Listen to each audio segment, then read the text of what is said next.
ตายมาแล้ว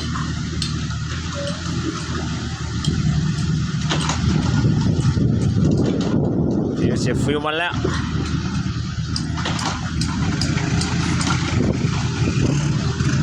ระวังจมเลยระวังจมมา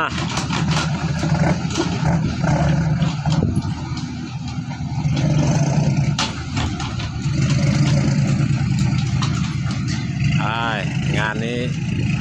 ไม่ต้องดิ้นครับวิ่งสบายๆ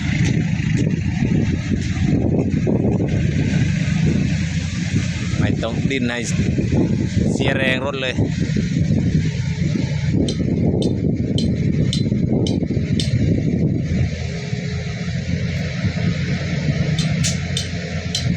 เนาะอบต.นอกเมืองวิ่งผ่านฉลุยเลย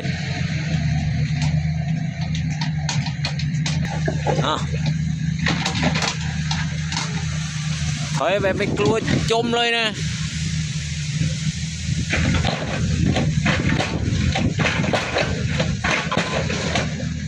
โอ้เสียบอมเคาะอะไรวะโอ้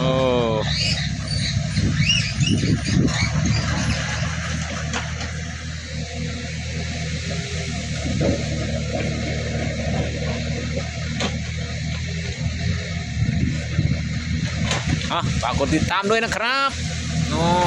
ร้านมาเลยนั่นแหละมา